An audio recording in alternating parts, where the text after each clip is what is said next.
반갑습니다. 플러스 경매 김수경입니다. 저는 부산, 울산, 경남 지역에서 경매 대행 그리고 경매 교육 일을 하고 있습니다. 오늘은 구독자분 김성철님 문의 사건입니다.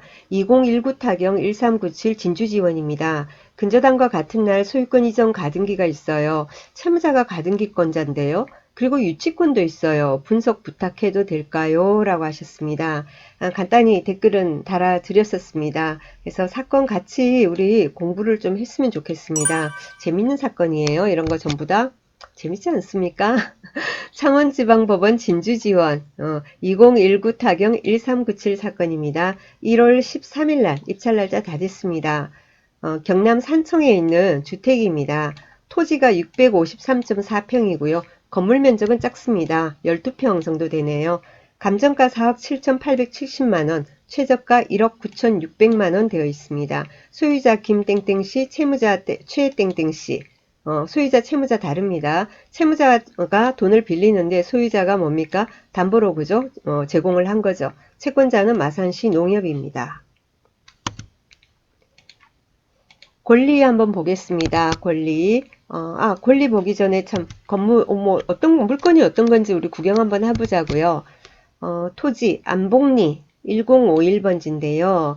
대지 아까 제법 크다 했죠. 653.4평입니다. 대지예요. 대지.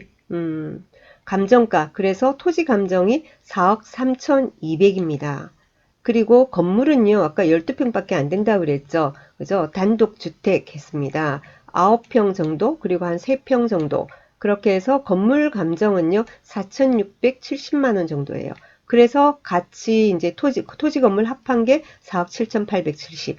토지 감정이 4억 3,200이에요. 자, 그래서 재밌네요. 토지가 이렇게나 가격이 나가는데 그렇게까지 떨어져 있다? 왜 그럴까요?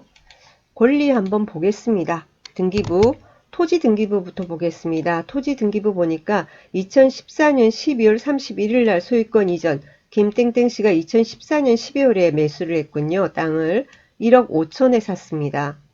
그리고 건물 등기부에 보면 2015년 12월 10일 날 소유권 보존돼 있습니다. 김땡땡씨. 그죠? 땅 사서, 그죠? 집 지어서 이제 준공해서 건물 등기한 거예요. 1년 뒤에. 그리고 뭐냐면은 근저당은 2016년 11월 17일 마산시 농협 1억 8천입니다. 여기가 말소기준 등기되고요. 그리고 같은 날인데 순위에서 밀려요. 바로 이어서 뭐가 들어왔냐면은 근저당 다음에 소유권 이전 청구권 가등기가 들어왔습니다. 이 사람이 뭐죠? 가등기권자가 아까 은행에 마산시 농협에 돈을 빌린 최땡땡씨 동일인이에요. 그리고 압류 들어오고 그리고는 근저당권자 마산시 농협에서 임의경매가 들어왔습니다. 그런데 뭐 채무자가 가등기권자냐? 뭐 안 되라는 보장은 없죠. 절대 안 된다라는 법적인 근거는 없지 않겠습니까? 어쨌건 가등기 이러면은 가슴이 철렁합니다. 그죠? 근데 걱정하지 마시고 이게 같은 날이라도 순위에서 밀리기 때문에 뭐냐면은 여기는 소유권 이전 청구권 가등기 여기는 그거예요. 후순위가 되는 거예요. 그래서 다 소멸이 됩니다. 말소 기준 등기로부터 해서 쭉 소멸이 되니까 신경 안 쓰셔도 되고요.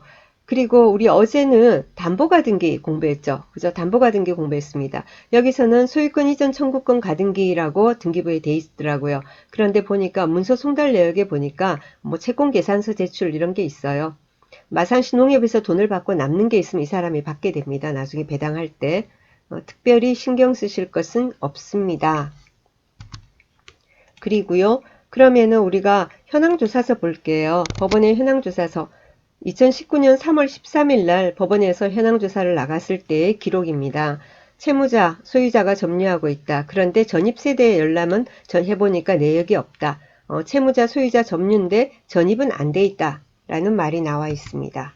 그리고 매각물건 명세서 보겠습니다. 매각물건 명세서 보니까 최선순위 설정, 말소기준권리 2016년 11월 17일 근저당권 우리도 아까 봤죠. 마산시 농협거였죠.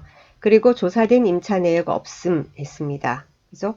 그리고는 매각물건 명세서가 그 밑에 내용이 또 있더라고요. 한번 볼까요? 비고란이 뭐가 있어요? 일괄매각. 네, 토지 건물 일괄매각이다 이 말이에요. 그리고 지상에 이설 및 철거가 용이한, 그러니까 옮길 수 있는, 그죠? 철거가 용이한 컨테이너 두 동이 있는데, 그거는 옮길 수 있는 거라서 매각에서 제외했다 했습니다. 그 다음에 일부 범면인, 이렇게 막다른, 벽 같은 그런 거죠. 범면이라는 게.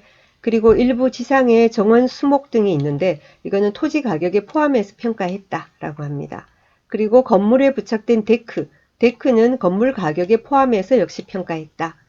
그리고 공부상, 그러니까 서류상으로는 뭡니까? 경량 철골 구조 판넬 지붕 단층 창고가 등재되어 있으나 현황 소재 불명임. 아이고, 뭐 공부에는 없는 게, 그러니까 예를 들면 제시의 물건, 예, 이런 게 공부에는 없는 게 있는 경우 우리 제시의 물건이라고 하죠. 그런 경우는 이제 이거는 공부상에는 있는데 현황에서는 없답니다. 그 다음에 이 땡땡으로부터 공사대금 6,200만 원의 유치권 신고가 있다고 했습니다. 이게 좀 문제가 되겠다, 그죠? 유치권 신고가 있는데요. 유치권이 성립하는지 아닌지 그거를 잘 생각을 해봐야 되는데, 유치권 성립 요건이 가장 기본이 세 가지 요소가 있습니다. 첫 번째는 당연히 돈 받을 게 있다 하면은 그 돈을 왜 받을 게 있어? 이러면은 내가 이 사람한테 원래 받을 게 있어요. 이게 아니죠. 이 부동산에 내가 공사를 했어요. 이렇게 돼야 되는 거죠. 이 소유자가 건물이 여러 개가 있어요. 부동산이 여러 개가 있는데 다른 데서 공사한 걸 가지고 있다가 여기 경매 간다니까 옳다구나 하고 여기 와서 유치권 행사하면 안 되는 거죠. 이 부동산, 그죠? 이 해당 여기서 공사를 한 내역이, 그 근거가 있어야 되는 거죠. 그리고는 그 돈을 이제 받을 때가 돼야 되는 거죠. 변제기에 도래해야 한다. 이런 말이 돼 있죠. 그리고 세 번째는 뭐냐면은 가장 중요한 점유에 관한 부분인데요. 느닷없이 나타나서 경매하고 있는데 아, 나 유치권자요 해서는 안 되는 거고, 뭐냐면은 경매 개시결정 등기 있거든요. 그 시점부터 해가지고 그 이전부터 점유를 하고 있어야 됩니다. 법원에 날 유치권 신고합니다 하고 신고를 하고 안 하고는 그거는 별개의 문제예요. 그거는 하든 안 하든 관계가 없어요. 하지만 현장에서 경매가 시작되기 전부터 돈 받을 게 있다, 왜 안 주냐 이러면서 점유를 하고 있어야 되고, 그리고 거기에 게시를 한다든지 그렇게 해야 하는 거죠. 자, 그래서 대부분 보면은 우리가 이제 경매 이 사람들이 그럼 점유를 했냐 안 했냐 막 이런 거를 우리가 따질 때 주로 두 가지를 보통 보거든요. 법원의 현황조사서 보고, 그리고 간혹은 감정평가서 같은 데 있는 그 사진이라든가 여러 가지 기록 이런 것도 참고하고 그렇습니다. 그런데 아까 우리 현황조사서 볼 때 소유자가 뭐 점유한다 이런 말이 나왔죠. 그렇기 때문에 가보니까 현황조사서, 이 현황조사를 가는 거는 경매가 시작되고 나서 가는 거예요. 경매 시작 전에 가는 게 아니라. 그런데 법원에서 갔을 때 분명히 유치권자는 있어야 되는 거예요. 있어야 되는, 점유를 하고 있어야 되는데, 물론 뭐 간접 점유라는 거고 뭐 여러 가지 있을 수 있지만은, 근데 그런 기록이 전혀 없었잖아요. 유치권자 있다 이런 말이 없지 않습니까? 그래서 이게 좀 부인될 가능성이 높은데요. 법원에서는 항상 그 성립 여부는 불분명함, 네. 우리가 판단해주지 않는다. 입찰자 네가 전부 다 조사 잘 해가지고는 잘 해라, 그냥 그렇게 돼 있는 거예요. 그래서 한번 보니까 참 전입세대 열람은 여전히 없고요. 그래서 여기 문건 처리 내역, 그 접수된 거 이런 걸 보니까 5월 13일 날, 5월 13일 날 유치권자가 유치권 신고서를 제출했습니다. 그랬는데 그렇게 하니까 7월 10일 날 채권자 마산시 농협 있었죠. 거기서 유치권 권리 배제 신청서를 제출했습니다. 이거는 대부분 많이 그렇게 하죠. 채권자들이 주로 유치권 권리 배제 신청서가 들어오고 막 그러죠. 심할 경우에는 경매방해죄로 경찰에 신고도 합니다. 그죠? 신고도 하고 막 그럽니다. 자, 그런데 여기서는 유치권 권리 배제 신청서가 들어왔고, 그리고 또 뭐냐면 특이점이 뭐냐면은 8월 1일 날 채무자 있죠. 가등기권자이고 채무자가 유치권 권리 배제 신청서를 제출했습니다.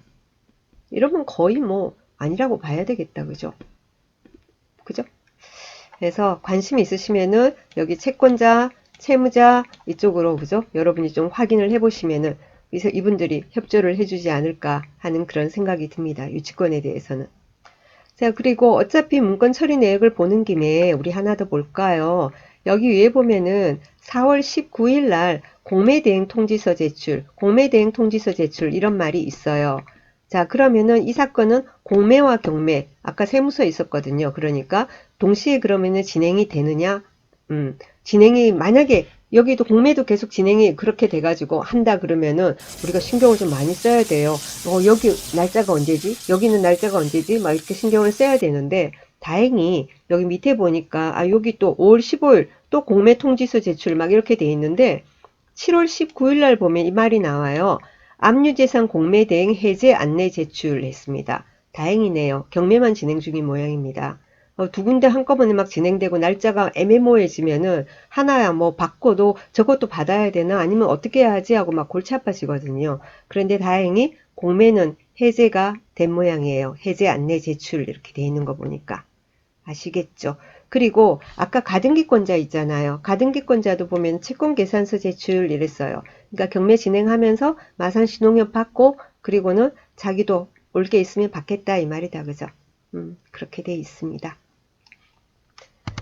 자, 그러면은 앞으로 다시 한번 돌아가서 제일 앞으로 돌아가서 이게 보니까 41%까지 떨어져 있고 아까 토지 감정만 해도 4억이 넘었는데요.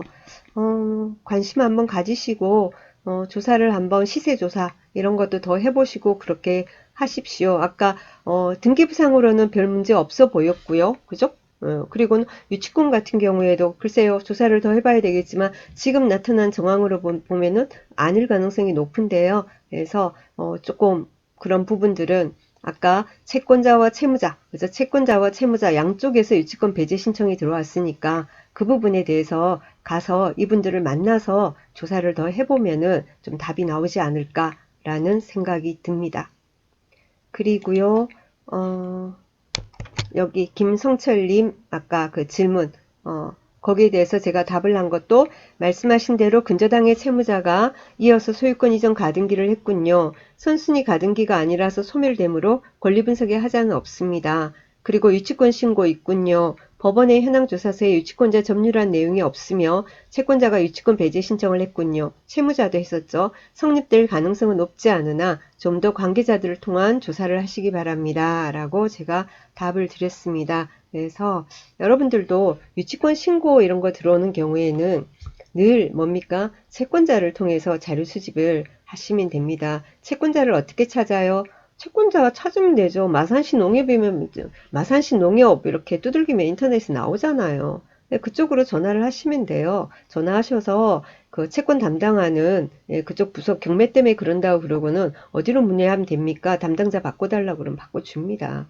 그렇게 해서 문의하시면 적극적으로 협조를 합니다. 그리고 아까 채무자도 뭡니까?